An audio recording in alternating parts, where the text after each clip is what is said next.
Moving to the country, gonna pick out all the peaches. County's full of beaches, the people wanna be free. I'm moving to the country, gonna pick out all the beaches. Gonna vote on paper ballots, paper from a tree. I took a trip to Cherokee, they had a hand count I could see, and I knew it was for me. I cast my ballot fair and free. Yeah, yeah, yeah.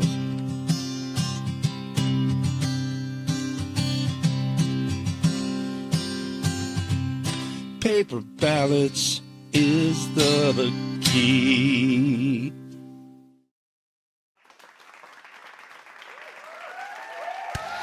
Paper ballots is the key. That's our open. I know people are probably tired of it, but we love it because we participated in that hand count simulation there in Cherokee County a couple years ago. Tania, Tania Dude produced it. We put it together, dude. Yeah. Hold on, I gotta set something here. My volume control's not working on the. There we go. All right. A lot of knobs here, a lot of stuff going on. Well, let's jump right into this right here. So this is us, dude. this is what it feels like right now, right? Yeah. We are that little guy, and we got the volume on this video, Viking Dude. Yeah, let me drop the volume down a little bit. You meant to, yeah. There we go. Yeah, I hope we don't get dinged on that by YouTube, but it's not our video. This is an X post. And Tiny Deer Challenge is a massive rhino. Yeah. It's racked up millions of views. And it's because it tells, well, for us, we relate to it, right, dude? So, well, we... way to go, little deer up against that rhino. Yeah, there you go. She's determined. It's a little deer that could.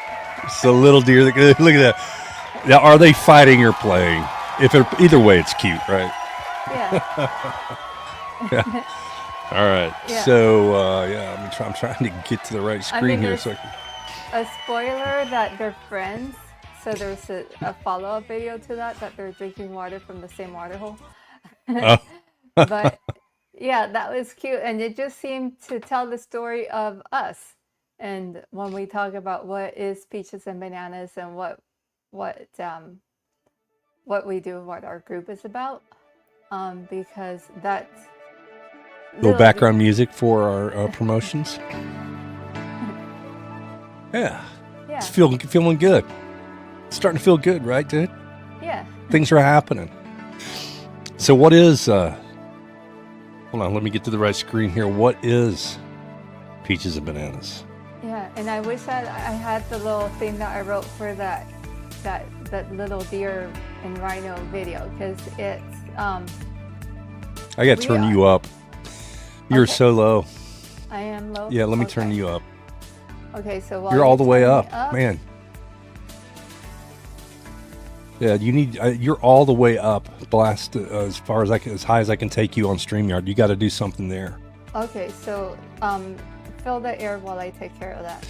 Well, Peaches and Bananas is a show idea that we came up with. It is a second iteration of a show that Tania Dude and Viking Dude have done in the past. Last week we did a throwback show, kind of showing when we started this off, and it was once called Tania Talks, but we decided to rebrand that to Peaches and Bananas.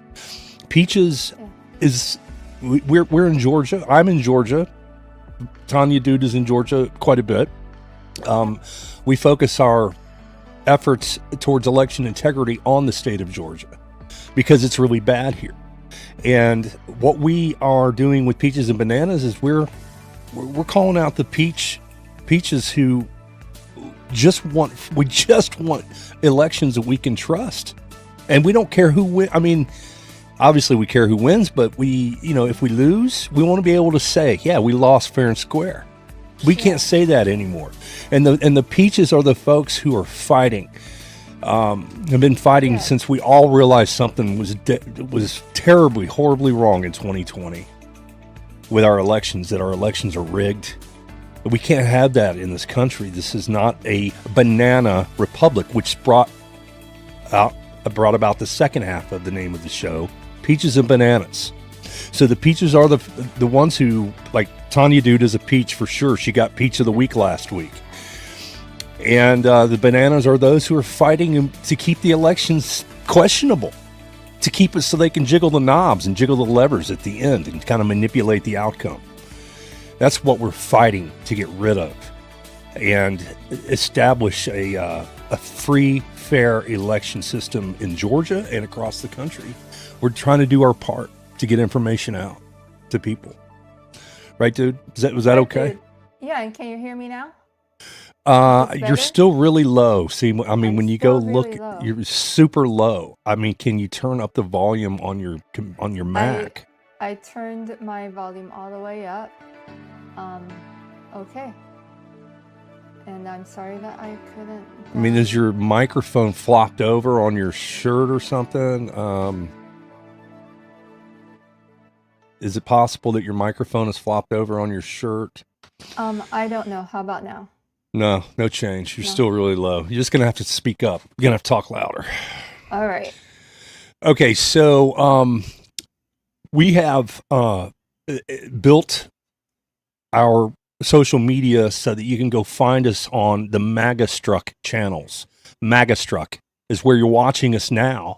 Maybe you're watching us on Peaches and Bananas if Tania Dude was able to get that going, but I don't know if you did or not. So, no, I was trying to get the little blurb that I wanted to say about the little deer and the rhino. Okay. Didn't get around to that, but let me. Yeah. Well, anyway, you can find this show on @Magastruck at X, Rumble, YouTube, and Facebook. Is where you're going to see this show. Sometimes we're able to pull it off. We're able to kind of backdoor stream it over to our X Peaches and Bananas account called Peaches 2 Bananas at Peaches 2, the number 2 Bananas. Sometimes we don't get there, but eventually the show makes it over to Peaches 2 Bananas, which is Peaches and Bananas, and we also post shorts, and we're actively posting stuff there. If you want to reach out to us, hit us up at Peaches 2 Bananas. Hit us up, or a Magastruck, either one, and we'll be happy to engage with you. One of these days, we'll figure out how to get the live chat thing incorporated into the show.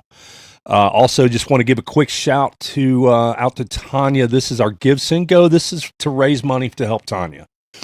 It's Give, Send, Go / Tanya needs our help. And she does. She absolutely does.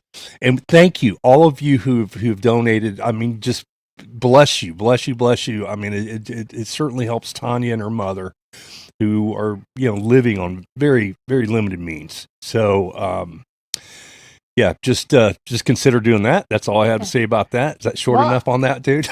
Short enough, but I am super not about having my handout. I prefer to earn every cent that I get. So, so we can talk about ways that I can do a little bit of work for you. I'll do graphics for different groups, and yeah, she's very skilled at research, graphic design. I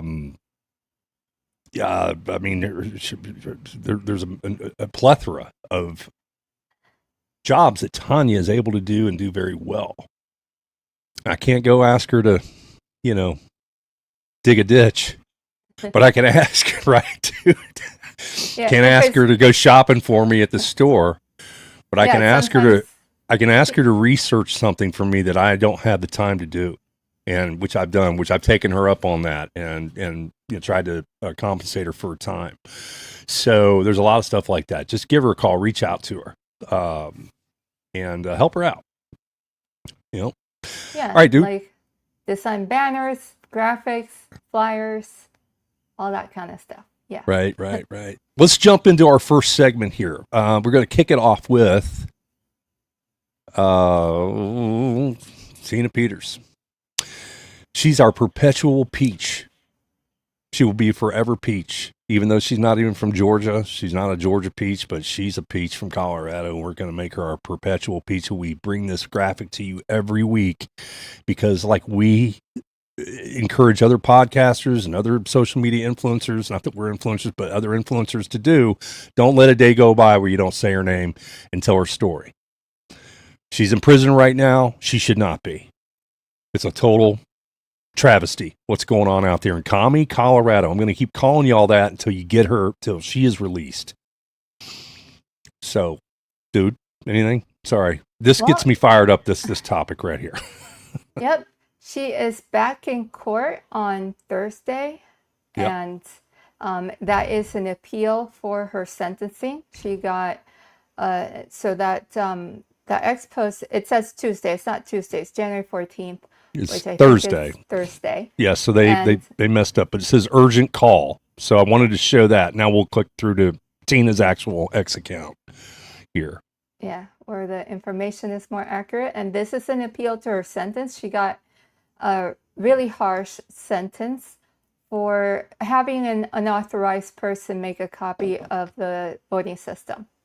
And they put her in prison for 9 years. So whether you think that she was wrong to make that copy or not, the sentencing was harsh. Even the governor is now saying that it was harsh, and it looks like he is considering clemency for Tina Peters. And we have a video of him speaking on that. Yeah, I don't know. This little window popped up here. I guess we have to play it from the little window. No, Viking Dude is the next tab. Oh, it's the next tab. Okay. Yeah. Are we sure? Okay. Yes. Okay. Sorry. Let me share this tab. All right. Okay, here we go. Polis says he is considering clemency. She got a sentence that was harsh. It was a 9-year sentence. So we always look at people's sentences. And when you have people that are elderly, and we're looking at this across a number of people in our 70s and our 80s in our system, how much of a threat to society are there, and how do we balance that in a way that, makes sure that they can spend their last few years at home? Is that it? Yeah, there was something in there that he does talk about. Do you want to keep going? About Tina specifically.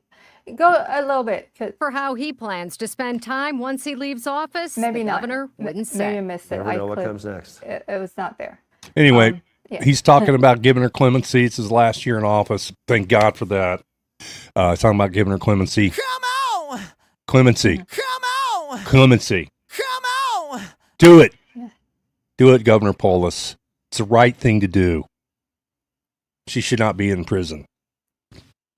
My gosh, she's 71 now? She had 2 birthdays? I think 1 birthday, but I'm not sure. 70-ish. I don't know how she would feel about having extra time added to her age. Well, okay. Sorry, Tina, if you hear this and I added an extra year to you, but anyway, she's in the 7. She's in her 70s.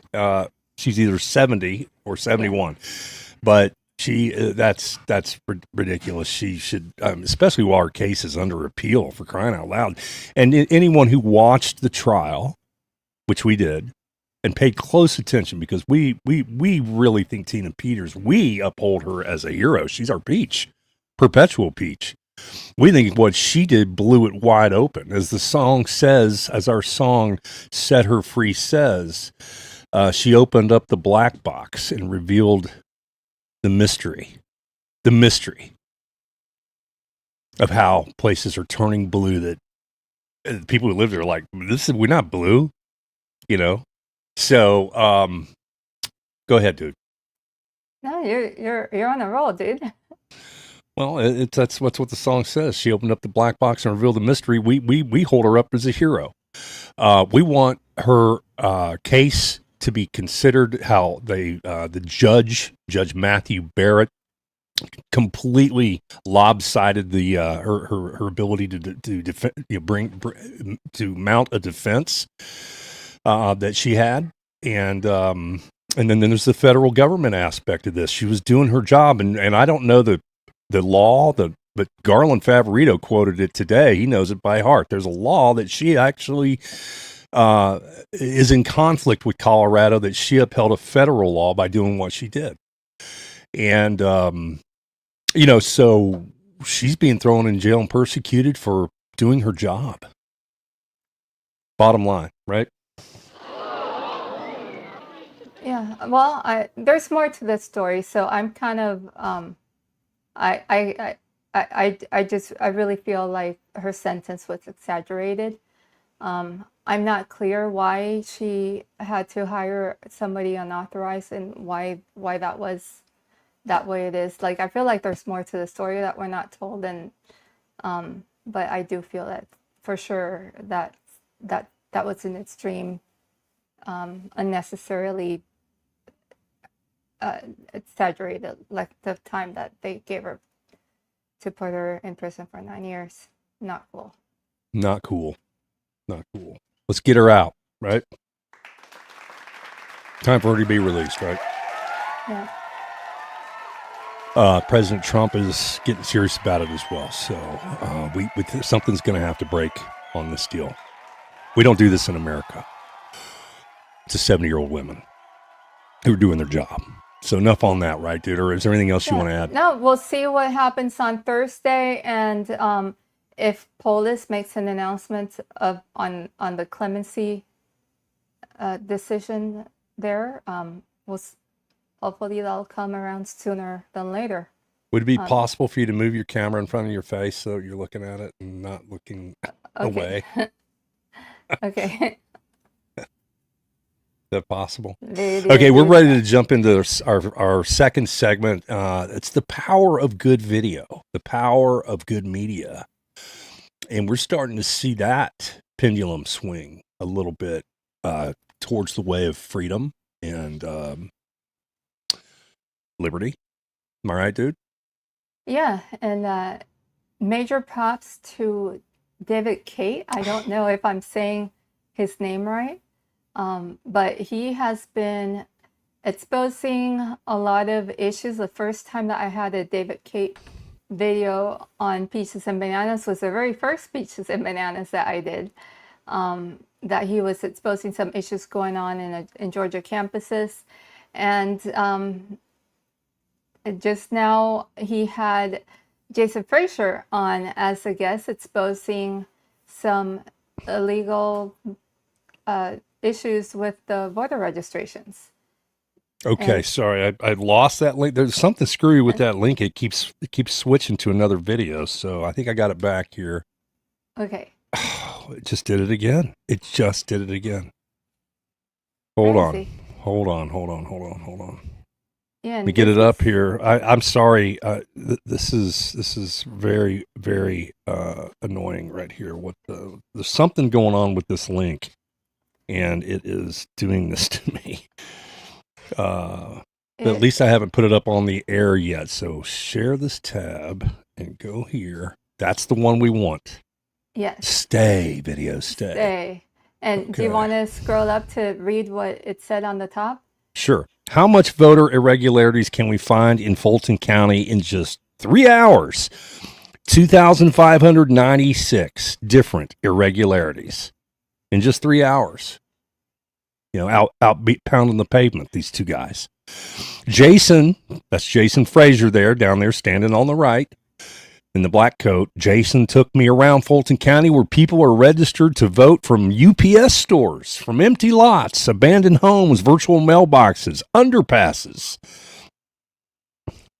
Oh, see, as soon as I click on it, it's going to do something here. Okay. And yes, bus stations. If it took me just 3 hours to see blatant fraud, ask yourself, why won't any elected officials do the same?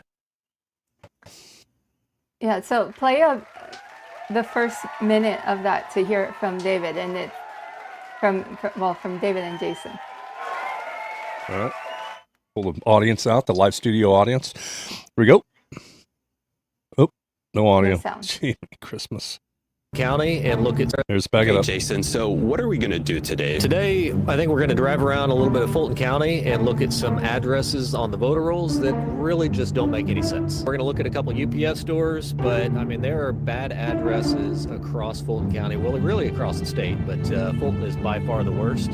And there are people registered at UPS stores, self-storage locations, overpasses. I mean, you name it, there are people registered there. How and why did you start to investigate these type of irregularities? I would say fraud, essentially, in Fulton County. Yeah. Did it switch to another video? Or is it playing over again? No, that's the same bit that it's continuing. I mean, my background's mechanical engineering, and I just kind of stumbled on this. I mean, after 2020, like a lot of folks, I didn't know what was real, what wasn't. You listen to one side of the news, they say this, the other side of the news says that. There was nothing really in the middle. So what I believe is if you really want to know what's happening, just dive in and look at the data yourself.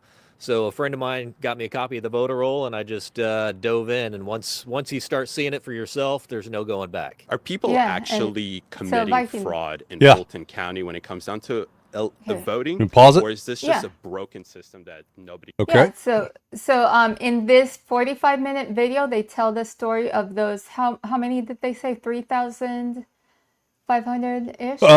2,596. 2,596. So they go through the story of those registrations, and we have an example of one that they do, and that's the next Okay. Go to the next tab here. tab. That's it, right? Mhm. Okay, here we go. There are people who are registered to vote directly from this location right here. It is 1401 Lee Street. Does this look like a place that people live here? I haven't found any mailboxes. I don't see any beds. It doesn't look like it to me. Doesn't look too comfy to sleep here. So, Jason, explain to us, like with all the other places, people aren't legally able to register to vote from here. Yet they ended up on our registration voter rolls. What is going on? What is the state going to do about this? It's a barter station. I'm not sure what the state's going to do about it. I turned in this address to Fulton County a couple of years ago. I turned it into the state a couple of years ago. And then recently I went back through and looked at every one of those that I had turned in and checked to see how many people are still registered to vote at those bad addresses today and how many votes have been cast at those bad addresses. And my understanding, based on Georgia law, is OCGA 212590 clearly says that is a felony to knowingly allow somebody to vote illegally. And that, in my opinion, is what's happening. Yeah.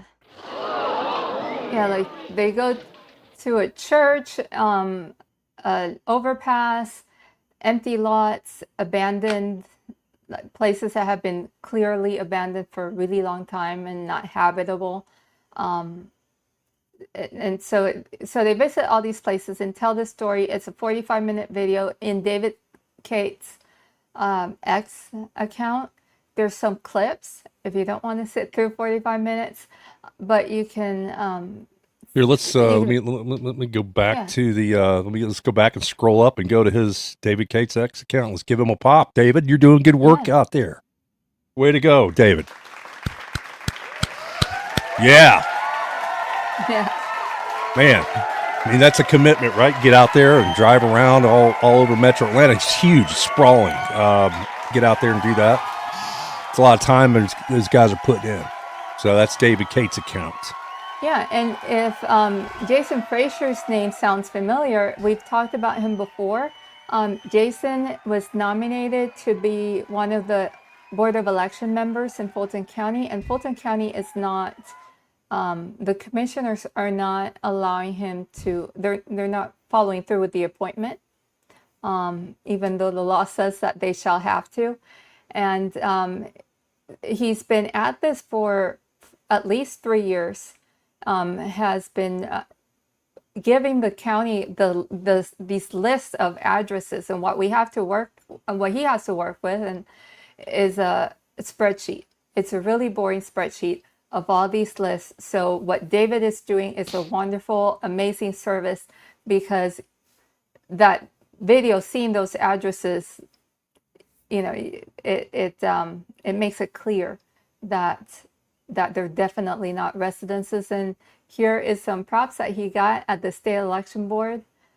where David has put in complaints because Fulton County is ignoring fixing those issues with the voter registration. Yeah, I don't know about the volume on this one. I didn't get a chance to hear this ahead of time. This was thrown in, so let's hope the volume is good. Here we go. Member King. Just for the record, I know Mr. Frazier was one of those that was recommended to be a part of the Fulton Election Board by the Republican Party. Was rejected by the county commissioner's office. I think it sounds like he may be needed. But I do think that I want to thank Mr. Frazier for doing that as a citizen to assist the county. And I hope that you continue to do that. Thank you. Yeah. Yeah. Thank you, David. Or Jason. Jason. Yeah. Yeah. Jason definitely gets a Great Citizen Award because there's a cost to getting updated voter registrations. You have to pay that to the state. And he's putting his time. He doesn't have to do it. And while at it, the county gets to call him names and say that he's a bad guy. Yeah, and they're denying. Well, I'm going to show an image later, and we'll talk about the Fulton County, a little bit about their shenanigans with the Fulton County Election Board. But we're going to see a couple of all-stars, many all-stars in the same frame in the election integrity effort here in Georgia. That's coming in a few minutes. But first, what you just said about how there's a cost. Well, there is a cost in other ways too, because Steven Crowder was doing this a number of years ago, right? Yeah. Steven Crowder did this way back in 2021. He was exposing all these fake voter registrations in not fake, but he's calling them fake. But yeah, they have addresses that are not residences, so they should not be people registered at them. And what I want to focus. I'll just turn that down. I'll play that a little bit. Yeah, and maybe skip ahead to where he's driving around and not at his desk, so that everybody can see a little bit of his work. And he did this, I think, in Michigan and Nevada. And then all of a sudden he was, his video got taken down, so from YouTube. And it seemed to have led to, he was with the Blaze at the time. And he didn't stay on the Blaze very long after that. Wow. Why? Yeah, so. I guess so. Yeah. Well, we know why. Con Inc. did not want election truth being told. Con Inc. What does that mean? Conservative Inc.? Explain that one a little bit for me. Well, there's a reason why I called it Con Inc. because it is con for conservative, but con because it's kind of a con that certain topics are not allowed. And Steve Crowder is one that he pushed against that with the Blaze, and I think that he did leave the Blaze in good terms, tried to get a contract with Daily Wire, and he's on the screen right now, but the Blaze and Con Inc. gets this. A banana, yeah. Yep, they get a banana. Yeah, Ben Shapiro's Daily Wire gets a banana too. Bananas. It's bananas, and even Crowder's pointing at it. It's like, yeah, it's bananas, right? So Daily Wire, all those guys. I mean, everybody who's been naysaying on the conservative, the Con Inc. side. I mean, during the elections, they tried to get people to remove their focus from the problem with the Dominion machines. They tried to get people to focus on, ballot harvesting and go. I mean, they completely tried to derail the effort that has been underway to try to truly fix the problems, not only with voter registrations and fake addresses, but with the machines. They just try to distract. I'm going to call out Scott Pressler. He did that. And very annoying, very frustrating for those of us out here fighting, and we know how they're doing it. Yeah, and Steve Crowder, he and his team, like they would do things like they had a church where some people were registered at, and then they had a church's fried chicken where people were registered to vote at, and so he started doing that. I think that article had a date of February 2021. So just imagine had he been allowed to continue and get that visible exposure in the media. I mean, Viking Dude is a video guy, and he can tell everybody just what a difference having a good quality production video does in reaching hearts and minds of people. And so having Well, speaking of Viking Dude's video, here's Viking Dude's video down at the Georgia at the Dome, at the Golden Dome. Nice little creative pan down from the third floor to our election integrity activists who are religiously there during the legislative session. These folks travel from all over state. Sam Carnline there in the white button down, standing right behind Dr. Jerome Corsi, is he's from one of the southernmost county, Grady County. It's like it's on the line with Florida. It's like a 4-hour drive for him to get to the Capitol, and he does it every day, every session, every week. He makes that trip. And yeah, and there is Charlene Alexander. Yeah. At the bottom, she gets up extra early. I mean, it's something like she has to get up like at 4 a.m. whenever she goes over to the Capitol to talk at the state election board meetings, and she's there often. Yeah. And I see Jason Frazier right there. Yeah, in the red shirt. I'm trying to circle him here with my mouse, with my pointer. Yeah. But yeah, he's in that maroon colored shirt there, blue jeans, and he's he's part of this crowd too. I mean, he's out there. He's wherever there's something going on with election integrity and fighting for legislation or proving, turning in complaints to the election board about fake addresses. I mean, the guy is there. I mean, look at him. There he is. Up there towards the top. Right, dude? Right, dude. And here he is again. And that's the same day. I was down there filming a little bit, and look who we got in the background back there. Jason is actually taking pictures of some of his election integrity heroes. And we have Garland and Tamara Favorito back there, kind of flanking Julie Adams, who's another big name in the Fulton County debacle. I mean, she's a peach, right? Let's throw this whole shot here gets a peach. All peaches in here. So there's Jason. He's taking pictures, and Julie Adams. Go ahead and tell us a little bit about the Julie Adams, Jason Frazier with the Fulton County Election Board. Yeah, they've both been nominated to serve as Board of Election members by... appointed, right? Like appointed? Nominated. Nominated, okay. So they got nominated by the party, by the Fulton County GOP to serve as their Republican representatives in the county board of elections, and the commissioners, even though a judge told them that they had to make an appointment, they have been racking up fines since I think it was September. Something like $10,000. I think it was $10,000 a day. It was something insane that the judge said that you shall appoint them to the board, and they are refusing to. They have a court case coming up. I think it's this month. But in the meantime, the GOP is not represented. It doesn't by the 2 seats that it should have. But we'd be remiss in not also mentioning Ted Metz, who's standing there with a camera under his arm.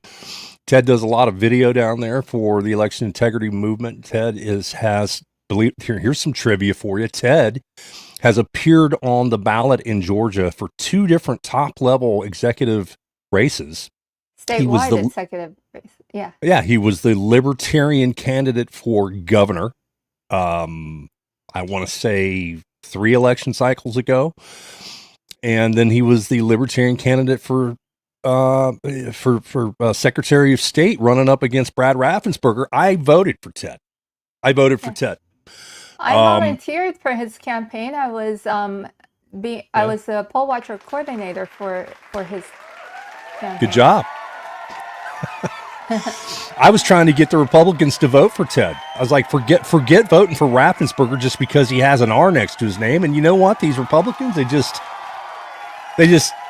can't bring themselves to do it. To put the marker, the machine finger or whatever it is, the Dominion ballot marking device or whatever ballot they were using, they just can't bring themselves to not vote for the Republican. And I'm just like, you're not voting for a Republican, even though he's got an R next to his name. So it's very frustrating. But good job, Ted. He's a hero as well. We think Ted's we're gonna give him a give him some applause here. But let's not steal Jason's thunder, because this is. Yeah, so we're not stealing Jason's thunder, but that's a neat shot right there. Those are that's a group of peaches right there for sure. And it is now time for for maybe what I spoiled because all right.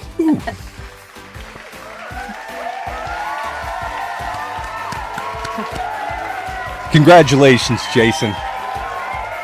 The peaches and bananas, peach of the week. Peach of the week. Yeah, he did a fantastic job exposing all these voter registration problems in David's video, and he's been at it for 3 years. Going to his county, trying to get them to fix it. Taking all the arrows because he does get abuse for all his good work, and then with the GOP thing, with the placement of his Board of Election seat.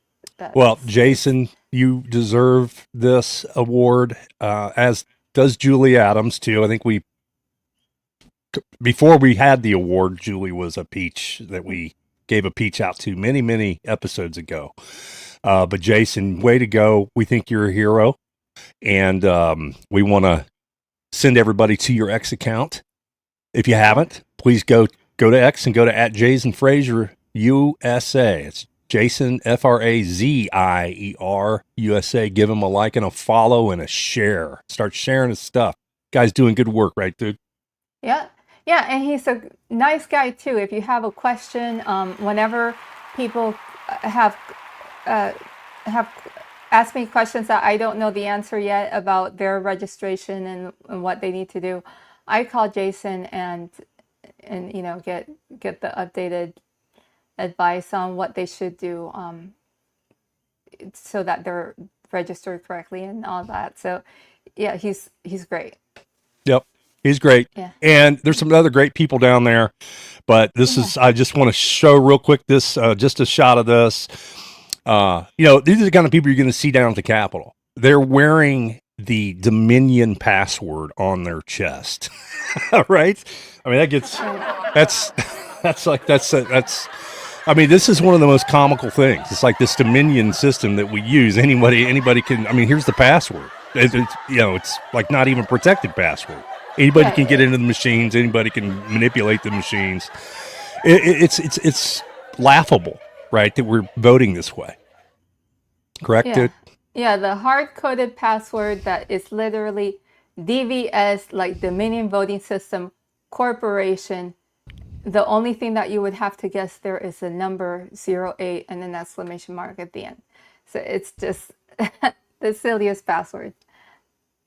All right. Well, onto our next segment here. Let me do a little segue here. Yeah. So onto our next segment here. I'm gonna pull up an image because Tania Dude wanted to clarify some things from last week. So here we go. This is a poll tape.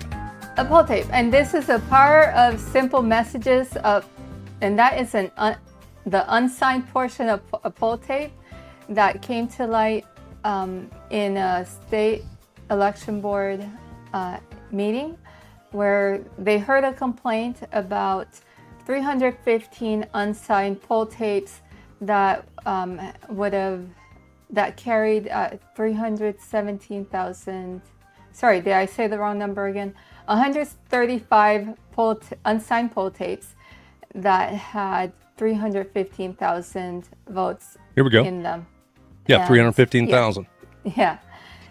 And so that is the power of that's something that went really viral. It got a lot of attention because people understood unsigned poll tapes, and seeing that the picture of where you have a blank where there's supposed to be 3 signatures and that's not filled out as it should, got a lot of attention and helped expose a real problem. And in Fulton County, the real issue behind that isn't really the poll tapes that aren't signed. There was some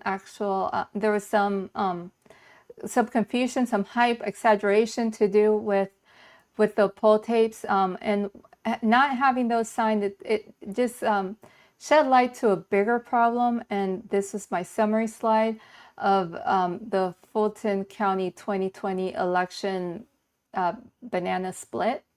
And there's a little banana guy. And so in Fulton County, so he has those really dark glasses that don't let him see anything. So he is being blind to that they did not have poll tapes for 20,713 votes. They had no ballot images for 17,724 ballots. A ballot image, for everybody that doesn't know, is a receipt it's an electronic receipt that the scanner keeps of your ballots. And at the end of the election, you can request ballot images from your election supervisor in your county. And now they're available right after the election from the Secretary of State. You can download them without needing to request them and see your ballot along with everybody else's. And if you want to count them, you could. So those are missing from the Fulton County 2020 election. They had 3,930 double scanned and double counted ballots. And they had votes cast for invalid voter registration. That's some of what Jason Frazier's work has been about exposing. The one job when the county elections offices have to do when they certify an election is make sure that the cast vote record that says the total of ballots cast, it's supposed to equal the number of people that actually voted. Well, in 2020, Fulton County's numbers did not match. And for 2020, there are also 3 counts of the election, the election night count, and then 2 recounts. None of those match in Fulton County for 2020. And they happen to have falsified tally sheets and the 60% error rate in the recount. So that was major foobar, total bananas. Yeah, And- let's let's get this going here. Yeah. Yep. Yeah. That's a and, mushy banana Yep. situation right there, right, dude? Right, dude. And so I wanted to. Sorry, I didn't mean to. You Getting- took control away from me, and I already sorry. had that shared. It's okay. Yeah. So this is what I'm trying to share something now. Oh, well, you don't want that shared yet, do you? No, not yet. That's not yet. Okay. Well, I guess I'll take it down. Here. Okay. Go ahead. Okay, so this is a poll tape, and this is what everybody's been talking about, and I'm trying to see how I can make that bigger somehow. Hold on. Put you up here and do this right here. Okay. So let me see how I can it's pretty display big. that. It is big? Okay. So at the very top, a poll tape says the machine that it came from. It says when the polls open and closed, and it has serial numbers so that you can identify exactly the machine that it came from, and the total number of ballots scanned and the total number of votes. Then you have all the results for everybody that voted, or so all the results for the election.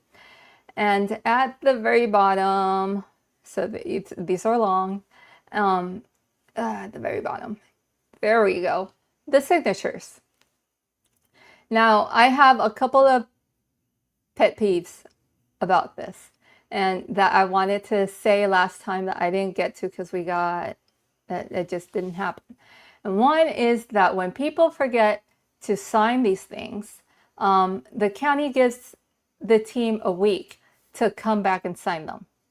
So if you've turned stuff in and then they call you to sign them, how do you know that the one that you signed is actually the one that came off of the machine? Then they only use, this is the only thing that they actually read from the poll tapes. This number.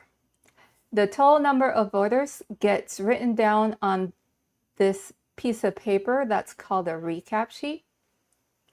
And it's written down there, I think it's item B. Okay, I can see, yep, B. It has this blank here that says ballots cast from tape. That number from the poll tape gets written there, and one copy of the poll tapes goes with the memory cards from the ballots to the elections office. Another copy goes with these sheets, and another set of inventory type of sheets that the election staff has to sign in the poll. When they arrive at the elections office, they see that it's all there. They'll look for signatures, but they don't read anything else. So my wish list is that as memory cards got uploaded, so it's just kind of like this. Does everybody know what a memory card looks like? It's just this card. Yes, we do. The poll staff member, they'll drive it to the elections office, and it could be tampered with if they, so as long as you keep the total number of votes, somebody could switch results on anybody, subtract and add votes from people, as long as they make it all add, that they're not adding more votes, it wouldn't be caught. And so, yeah, that's kind of what I wanted to share, that poll tapes are underutilized. And in that hearing that we saw the picture of with David Cross and Nadine, the elections director from Fulton, and the attorney from Fulton, and Brumbaugh, one of the questions that they're asked is, do your Board of Elections member, when they certify, get the tapes? And they said, if they request them. It's not something that they're automatically given to review. They have to ask for them, so not everybody will. A diligent Board of Elections member would, but they don't necessarily get them. They don't necessarily get them in time. So we know from a board member that the county asked them to pay for all the records that he requested to certify out of his pocket. These are volunteer positions. So yeah, like there's an issue there. So the problem isn't so much that there's all those poll tapes signed. Like, there's so much more to the story to Fulton County, but we're grateful that having that piece of news grabbed people's attention, and President Trump tweeted about it or truths about it, and it got people talking to the real problems that are happening in Fulton County. All right. Or that happened in 2020 in Fulton County, and the cover-up of it ever since. All right, good job explaining that again for us, Tania Dude. Thank you, Viking Dude. I hope that I didn't lose you this time. I did have to go top off my coffee while you were doing that, because I'm a little tired. I heard some sounds. Yeah, but I don't know. Just if you could sum it all up, I mean, would you say that the poll tape controversy it was made out to be more than it actually is? Is that kind of what I'm hearing a little bit? Yeah, it kind of was because people took it to mean that there were 315,000 illegal votes, and that's not quite what happened. Like even there was something that President Trump said that there were hundreds of thousands double scanned ballots, and that's the evidence from that we do have is not under 1,000. It's 10,000 for the state. Okay. 3,000. It was in my slide. 490. Okay. Yeah. For All right. Fulton County. Cool. Yeah, and again, all those numbers, these were all really significant given that the margin of the election was 11,700. 11,779. I think that I said that wrong last time actually, but all these, Yeah, the clock is at 50 minutes now, and we're approaching an hour here. So I wanted to try to get to this PSA. Do you have your script pulled up? Yeah. So, hey everyone, a quick but important call to action. In Cobb County, Georgia, we need reliable volunteers.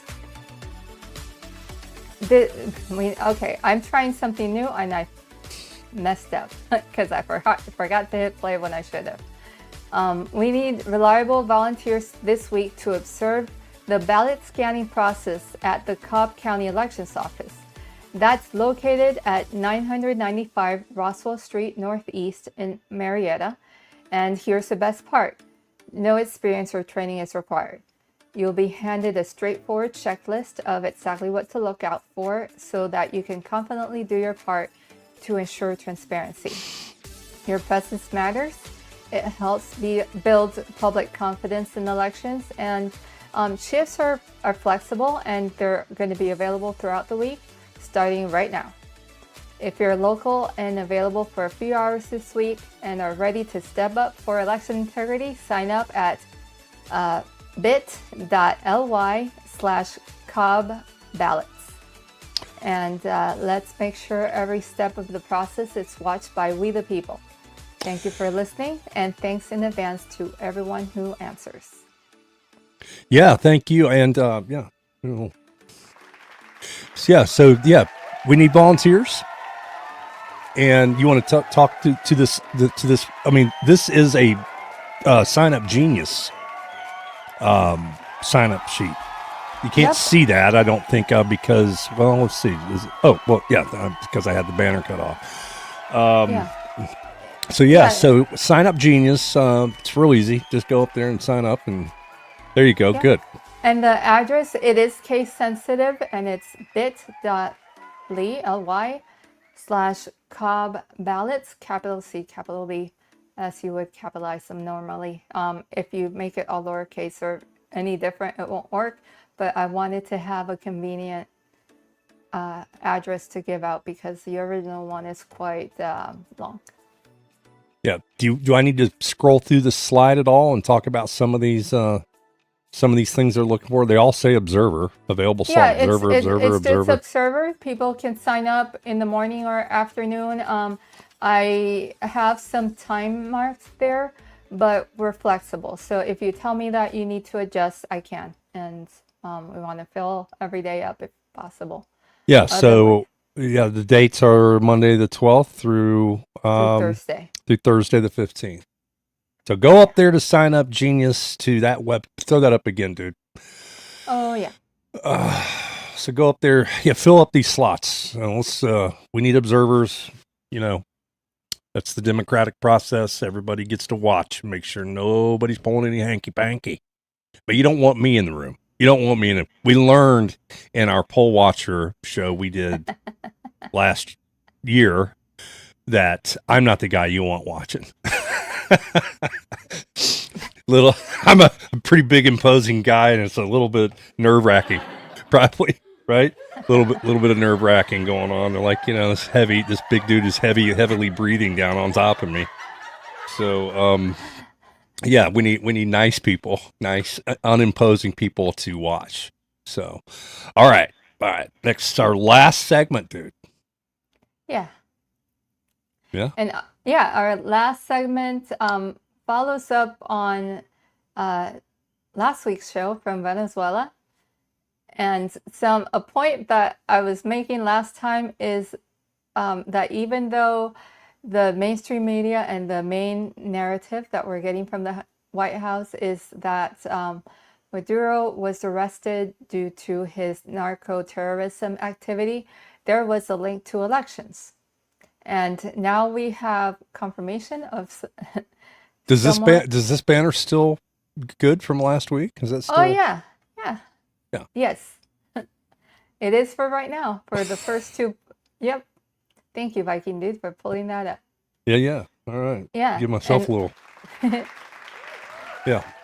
Yeah. Okay. So, all right. So, yeah. So, So here's some confirmation from the Capitol. Well, do you want me to read? No. Or just hear? Just hear. Hear what he says. Okay. Here we go. And this is Senator Tommy Tuberville. Senator Tommy Tuberville. Yes, he was once the Auburn Tigers coach and actually led the Tigers to an undefeated season in 2014 and got robbed. The Auburn War Eagle. We know some Auburn grads. They got robbed. They were not given an opportunity to be considered for national champion. And that year, USC was named the national champion of college football. And even though Tommy Tuberville's squad went undefeated and won the SEC championship, I'll never forget. It's a huge controversy. But he went on to Washington, and he's a senator, and here he is speaking about Venezuela. I'll say this. There's a handful of congressmen and senators up here, Steve, that if it wasn't for Venezuela, they wouldn't be here. Because of those Dominion voting machines and all the voting that was ran out of Venezuela. We all know the deck was stacked in a lot of these states, and more so for President Trump, but it also trickled down to the down ballot with senators and congressmen. So they did a lot of damage. Venezuela did a lot of damage, and I hope we get the real truth out of Maduro, while he's here in jail in New York. He probably will never see the light of day again, but at the end of the day, if he wants to see the light every once in a while, he's going to need to start talking like somebody that knows quite a bit, that we know he knows quite a bit. Come on! Start talking. Tuberville, where do people go to find out about your new campaign for governor? I guess we don't need to hear any more of that, right? So that's cool. It makes me not sound crazy for saying something very similar last week. It's coming from Washington, D.C., and someone more in the loop of what's going on, because I just get what gets trickled down. But I think that he would be privy to meetings that the rest of the population doesn't get to see. So, yeah. And something that we talked about was a whole story of how the Venezuela had everything to do with the development of the voting machines, that they're built to be rigged. And the person that exposed that brought that data, that information, both of the vulnerabilities of the voting machines and how Venezuela was behind the stealing of the elections in 72 countries, including his election, was a guy that we hadn't named before. And now he's allowing his name to be out. And for people that like to have names to faces and faces to names, he was in this interview with Patrick Byrne. And he is not one of those two guys on the screen right now. You get to see him briefly. Zorro's not one of these guys? No, it's not. Do you want me to play this or just scrub through? Just scrub through Okay. to where we can see him. And so that's Patrick Byrne. And Zorro's name, that's him right there in on the lower bottom. left? Yep. And his name is Martin Rodale. I probably butchered that completely. Yes, but so Zorro is a real person. This was not fake news. and he's out now, or he's out. He's unmasked himself. Yeah. Yeah, he is. Does Zorro get a peach? Does he get a peach? Yep, everybody there gets a peach. Yes, they get a whole tree. Patrick Byrne gets a lot of credit. He has put in his fortune, his sacred honor, all on the line to save our country. So his houses, his cars, his properties are all gone. He has put it all in to bring a team of Venezuelan whistleblowers to the United States, and then to also hack the Serbian servers so that the 2024 election would not be stolen again. And they were housed in Switzerland, they were housed abroad, because obviously were they caught in the United States and the election had gotten stolen again, they would be chased, arrested, followed, God knows what. And when their visa ran out, there was like this story that's just out of Hollywood that Patrick Byrne flew them to Bahamas, and in the middle of a storm smuggled them into the United States because Homeland Security was a little slow on the take their to bring them to safety and get their stories their stories to security and what am I trying to say? Yeah. Well, I don't know, but their testimony told. Yeah, their testimony told, and there's been a lot that's been coming out about this Venezuelan special operation to extract Maduro out of there. You don't know what to believe anymore. You don't know what's propaganda. You don't know, who's running a propaganda, an op, narrative op. You just don't know. I am such a low pay grade person. I just don't know what to believe anymore. But a lot has talked about the weapons that our military is using and that they used in that operation.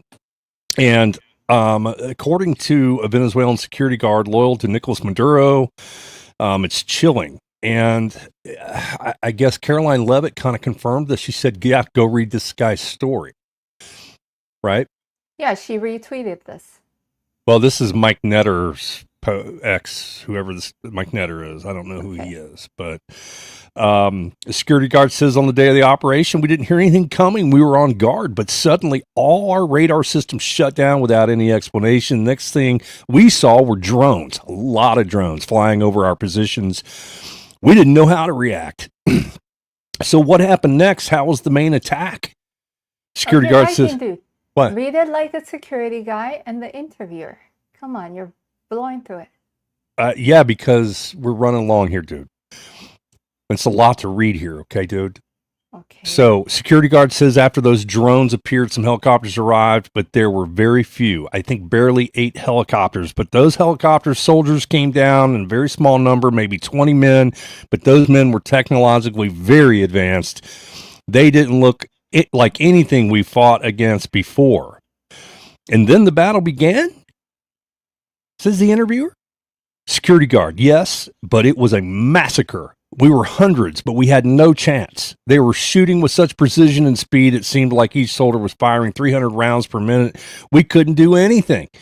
Interviewer, and your own weapons? Did they help at all? Security guard, no help at all, because it was just the weapons at one point. They launched something. I don't know how to describe it. It was like a very intense sound wave. Suddenly I felt like my head was exploding from the inside. We all started bleeding from the nose. Some were vomiting blood. We fell to the ground, unable to move. And I'm not going to read anymore. It just goes on and on. But, this operation, I thought that was a video. I guess that's just a shot of the helicopters coming in. I'm a little scared. I'm a little scared by this security guard's account. I'm just going to say that. Yeah, that's a little banana smoothie to me, really. Oh, you want to go with the smoothie? Okay, here we go. I'm going with the smoothie. What are you thinking? It's over your face. Yeah, banana smoothie over your face. So that's a peaches and banana smoothie kind of a story. I don't know about using these kind of weapons. I mean, people are saying use them in Minnesota now. Go use them to get Tina Peters out now. And man, Well, I just. Are we saying it's still bananas then? Do you feel it's a banana? I don't know where I come down on it. I mean, you know, it sounds like it was a very precision. Yeah. And a successful mission, and no Americans died. But man, this so kind of technology is scary. Yeah, it is. Like I like that part that everybody came home, you know, but it's scary and when I saw that, there are two things that came to mind. Like it could be propaganda. Like I remember reading a letter written by a French soldier from something in ISIS where they met these American soldiers and they were just like, wow, these super soldiers. And I thought, well, you know, maybe it's PR. But then I also remembered that I don't remember since the 70s, but I remember since high school, since, you know, we're hearing stories of dolphins and whales beaching due to sonar testing and exercises by the Navy and the military. And this is a picture of a little dolphin that it's showing some bleeding. So because of the sonar, the dolphins and the whales would get bleeding in their ears and their brains and end up dying on beaches. And, and there's more. Yeah, there's more accounts, right? Yeah, there's loads of accounts all over with marine life. Yeah, sometimes it'll be hundreds of dolphins on a beach, 70 within a month, happening just a few days after a military exercise. So that article was the Navy confirming that. This article back here that we were on for a while, but now that their sonar killed the whales. And then there are other accounts. And this was in 2017, where U.S. diplomats in Cuba suffered brain injuries from sonic attack. And there's a video that I don't know if you want to go ahead and An play. American doctor who evaluated diplomats working in Havana have diagnosed them with some serious conditions. Well, these are much more serious than were first reported. These include traumatic brain injury and likely damage to the central nervous system. This is all according to medical records from not just one doctor, but a team of doctors that evaluated Americans and Canadians who were working in Havana at their embassies and were possibly exposed to a type of sonic device attack directed at their homes provided by the Cuban government. Stop this from playing the next video. Here we go. Yeah. Okay. So we're able to dig a little bit, and like, this doesn't sound like it's propaganda. It doesn't sound like they're making this up. Like they really are able to. Yeah, no, it doesn't sound like propaganda at all anymore. And I don't want those kind of weapons being used or in the wrong hands. I don't want them being used to silence speech. You know, I mean, this is the danger, right? Yeah. We had friends that, you know, after COVID and seeing all this after being ignored, honestly, by the legislator and the people representing them in the state, they were thinking of starting patriot communities, and you know, something like this, they wouldn't have a chance. Yeah, and here is the Ducey kid, young Peter Ducey. He says the sonic weapon used on Venezuelan troops reminded Peter of a similar weapon he encountered at Quantico. Yeah, and I think that he said that was from 2013. Yeah, well, we're going to listen to this, so here we go. Oh. Well. At one point, they launched something. I don't know how to describe it, he said. It was like a very intense sound wave. Suddenly, I felt like my head was exploding from the inside. The Pentagon is not yet saying exactly what weapon was used, but it sounds a lot like something this reporter got hit with at Quantico in this piece from 2013. The military says the active denial system is not radioactive, it's not a microwave, and it's not a laser beam. It's instead a man-sized beam of millimeter waves that can be fired from up to 1,000 meters away that are designed to get the subject, whoever's standing on this X, really, really hot so that they move.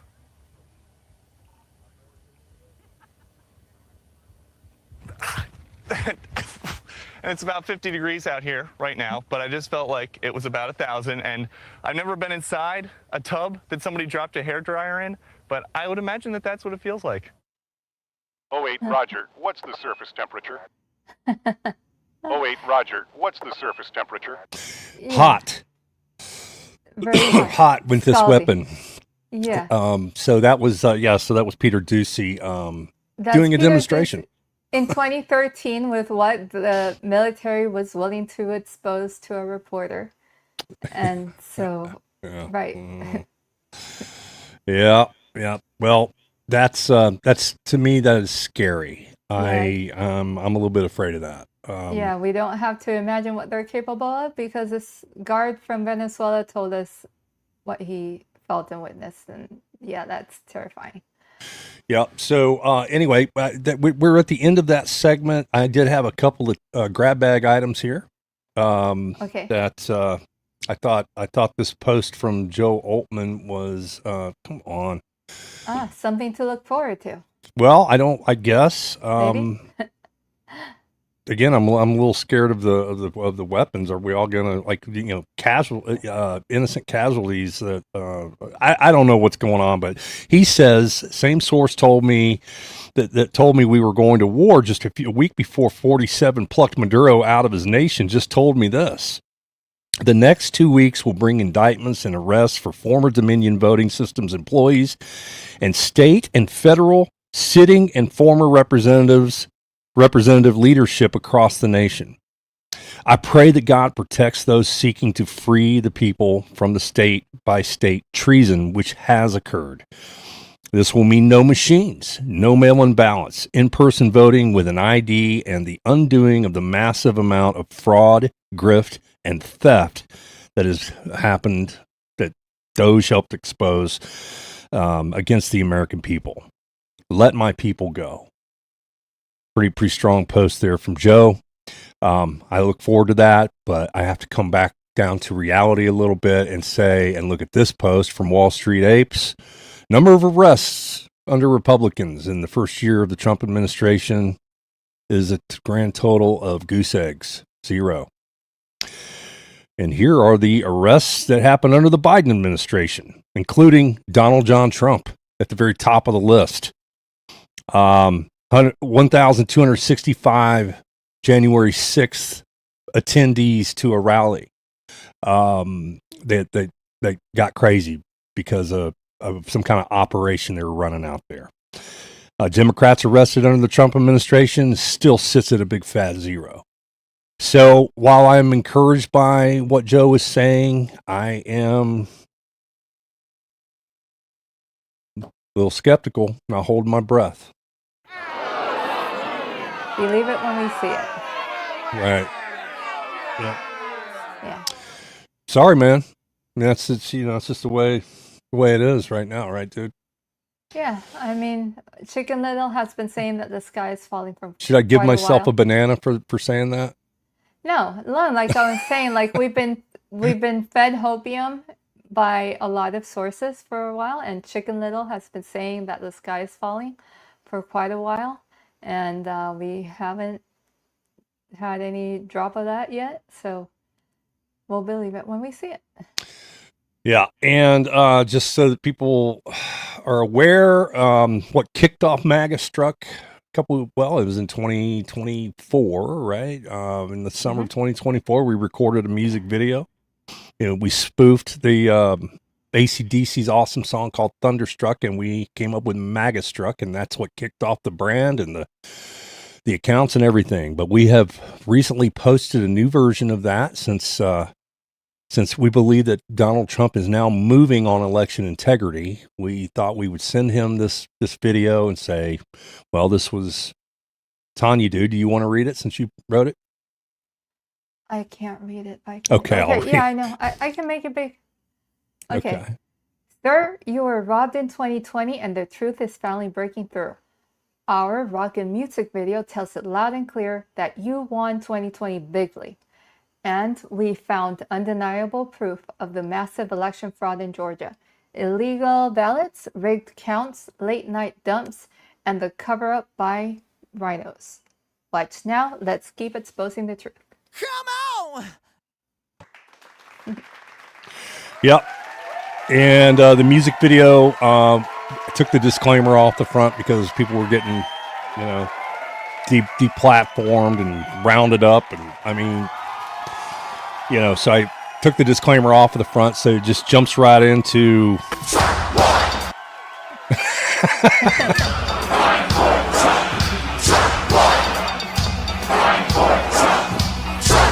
Maybe we should go out with this, dude. All right, thanks for joining us tonight.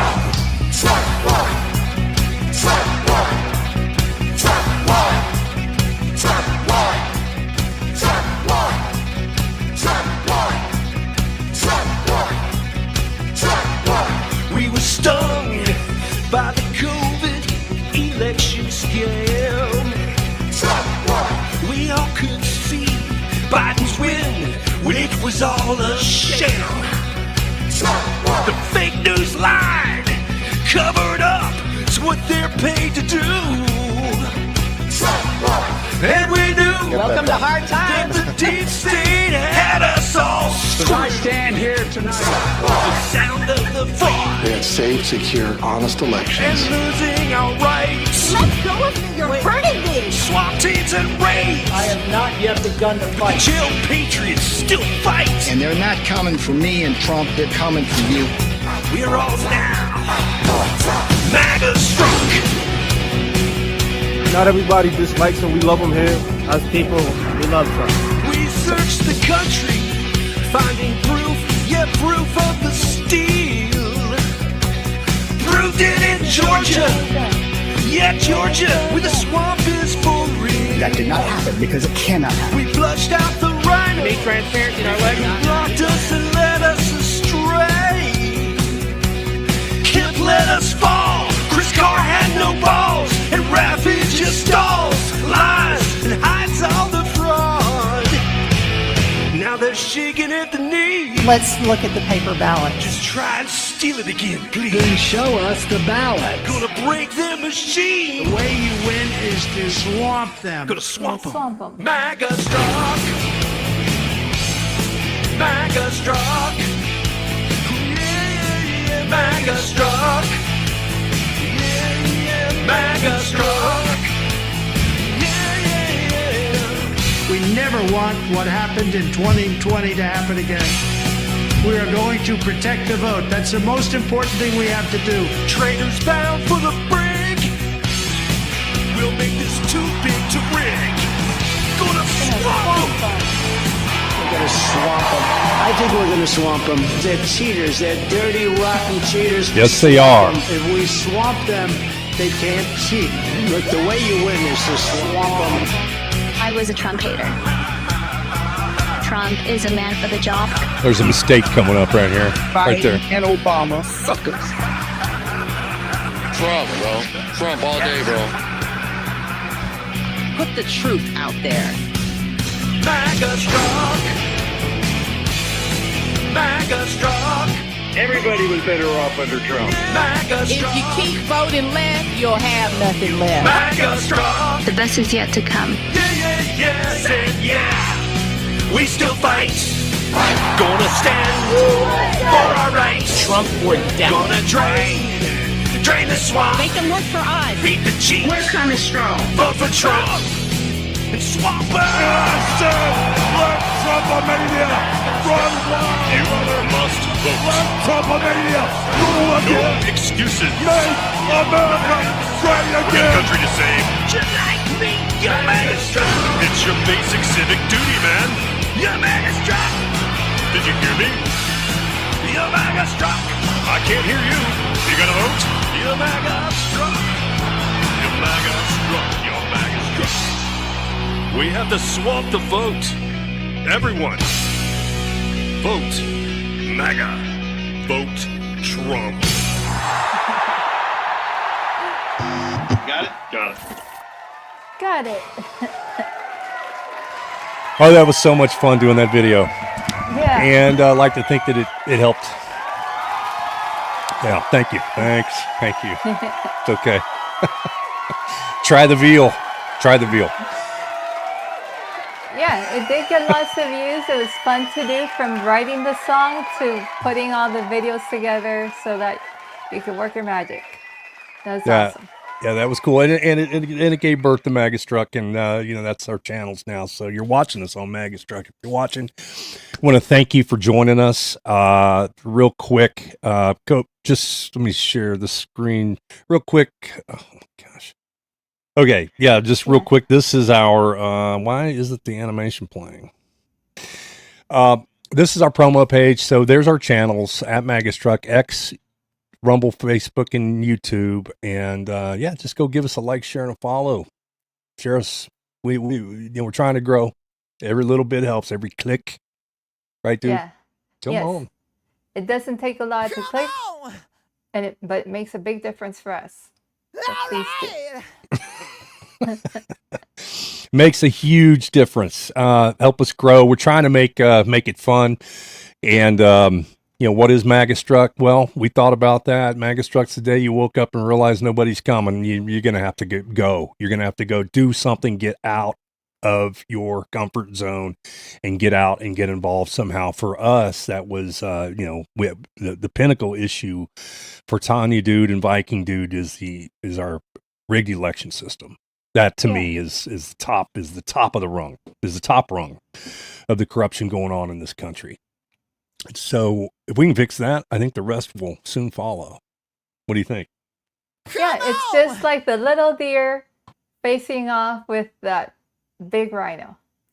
That's right. Let's now that you brought it up, I got to go back and get that loaded I here. did bring it up because that little deer is us. That little deer is us. Yep. So it's thank you. Freedom-loving, hardworking peaches rising against the slippery banana republic elites, stomping our liberties. Those rhinos, and it's just perfect that it's a rhino. It is perfect that it's a rhino. That's it's a funny video. And I guess last let's see, I gotta go find. Oh no, I just closed something down. Yeah.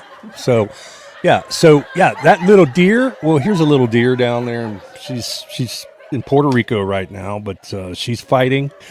She's fighting for all of us. I met Tania Dude. I don't know, 2022 or 3. I don't know when was it, dude? You always have to remind me. Yeah. It was like 2022. 2022. Yeah. So, in the yeah, I learned a lot about Tania. I do have an interview coming up with her that I have to find time to get it edited. But you'll learn a lot about Tania, and I hope that you will find it. The interview will bring you up to speed on why she's such a good friend to me and so important to me and so important in my life. She's an encouragement. She is an inspiration. And, I'm trying to do everything I can to just stay in touch with her because she really lifts my spirits, and she's a fantastic friend. Dude. Yeah, best friend. I mean, BFFs, dude. So, So Tania she's a peach. She is a peach. All right, dude, you ready to go? Ready to kick it off? Dude. All right. Well, thank you for joining us tonight. I hope you had a good time. Thank you, Viking Dude.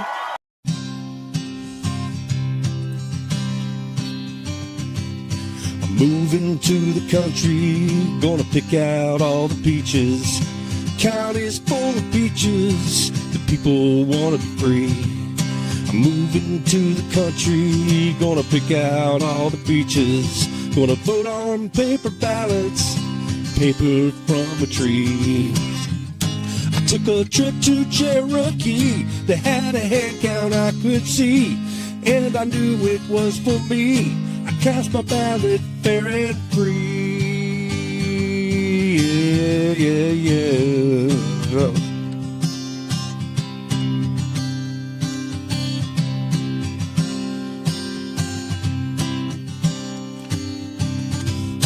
I'm moving to the country, gonna vote for all the peaches. Gonna pass on those bananas, those swampy politicians. Yeah, I'm moving to the country, gonna vote for all the peaches. Not falling for bananas or the tailpipe trickery. I went up to Forsyth County, they had a head count I could see, and I knew it was for me. No bananas in their tree. I travel all over the state. Georgia people are irate. They want a vote that they can trust to cast the ballots fair and free. Yeah.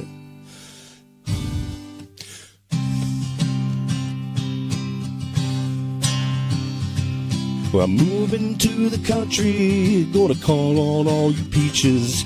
Gonna pass on those bananas, they're hiding in the peach tree. Moving to the country, gonna call on all the peaches. Gonna save our free republic, paper ballots is the key. Yeah, paper ballots is the key.